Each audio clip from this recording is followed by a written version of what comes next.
Every mower on that lot claims it's built to last. So I stopped reading brochures and pulled the warranty documents. Every major brand. They all publish an hour cap. Almost nobody reads it. They run from 120 hours to 1,500. Buy the wrong one for your acreage, and you're out of coverage by year 3. By the end, you'll know which number is yours, the number they don't put on the sticker. Let's start at the bottom of that range. Most buyers read the years and stop. 3 years, 4 years, sounds fine. But underneath the years sits the hour cap. The manufacturer telling you, in writing, how long they actually expect the machine to live. On John Deere's current warranty statement, the Z335E, Z345M, Z355E, Z365R, and Z375R are covered for, and I'm quoting, 24 months or 120 hours, whichever comes first. 120 hours. If you mow 5 acres, that's roughly 2.5 hours a week, 20 weeks a season. Call it 50 hours a year, which means Deere's entire hour allowance is gone partway through your 3rd summer. 10 acres? You're out before the end of season 2. Not because the mower breaks at 120 hours, it probably won't, but that's the point where the company that built it stops betting on it and starts betting on you. So what changes between a mower warranted to 120 hours and one warranted to 1,500? 3 things. And only one of them is on the price tag. 1. The transaxle. This is the box that turns engine power into wheel movement, and it's what actually dies first on a cheap zero-turn. Hydro-Gear supplies most of the industry, and they sort their own products into tiers using their own words.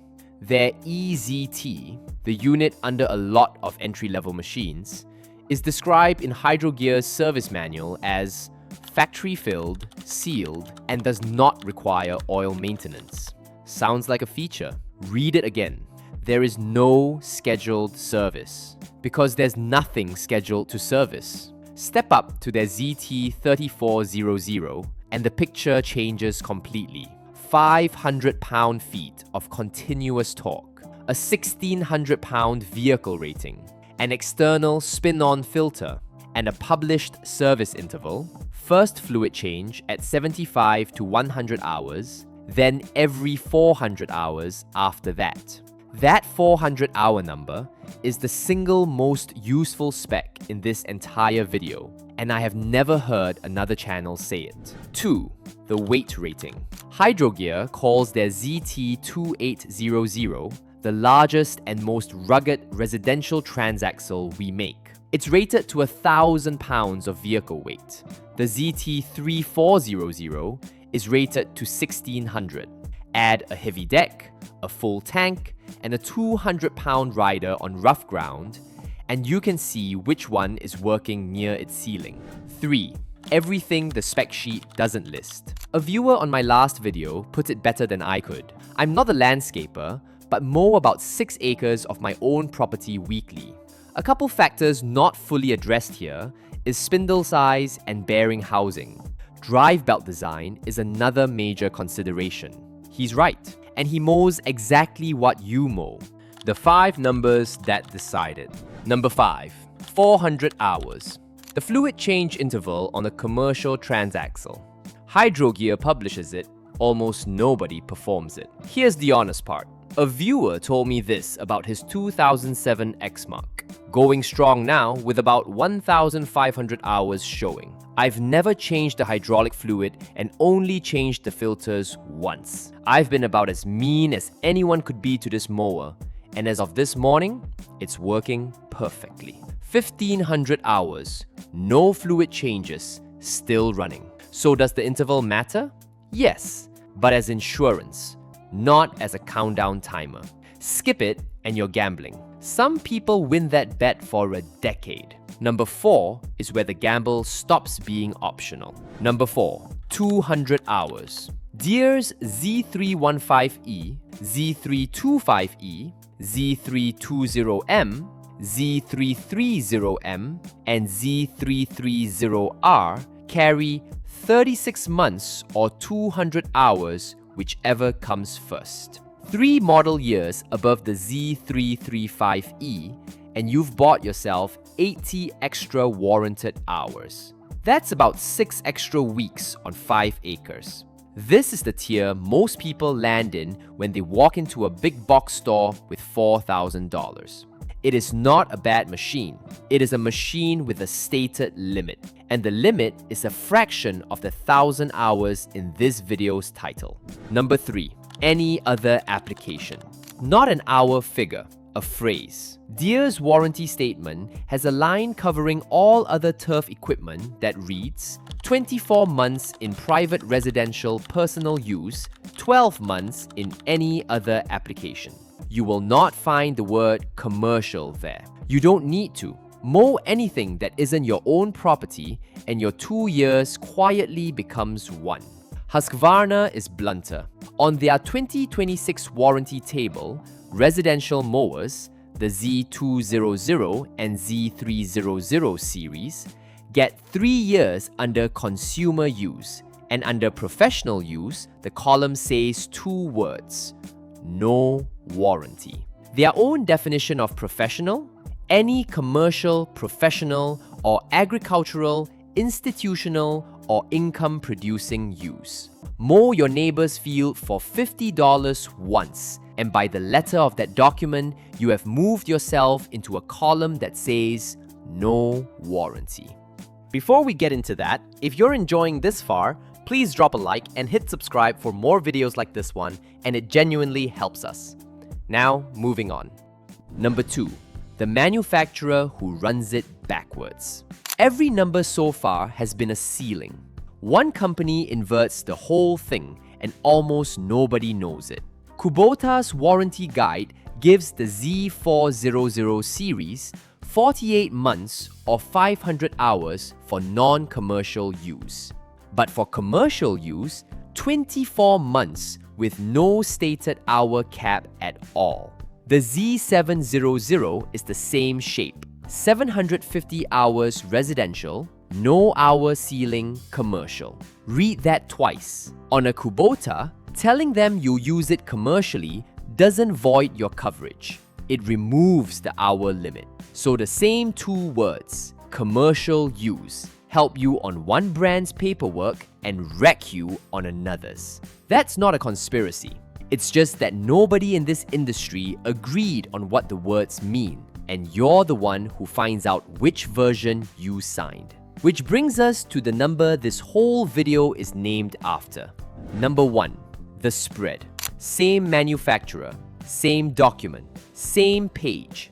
John Deere's entry Z-Track line, 24 months or 120 hours. The Z997R and Z900R series, further down that same page, 36 months or 1,500 hours, whichever comes first. First 24 months, no hour limitation. 120 at the bottom, 1,500 at the top. 12.5 times from one company on one page.